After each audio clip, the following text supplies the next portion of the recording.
আবুল হায়াত নামটি উচ্চারণের সঙ্গে সঙ্গে আমাদের মনে একজন মানুষের কথা ভেসে আসে না, বরং ভিড় করে অনেকগুলো মানুষের মুখ, তার করা বহু চরিত্রের বহু মুখ। সেসব চরিত্রের ভিড়ে মূল মানুষটা কখন যেন হারিয়ে গেছেন।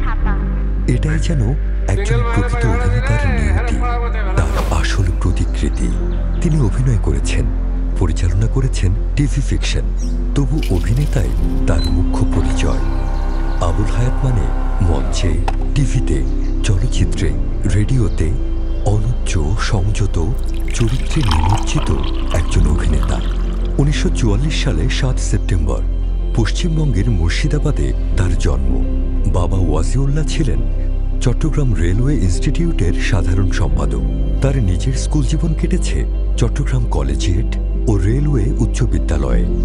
সেখান থেকে 1962 সালে মেট্রিকুলেশন।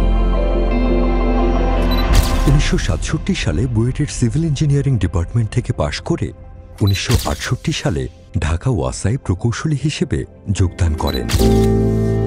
তবু আবুল হায়াতের পরিচিতি প্রকৌশলীর নয়, অভিনেতারই।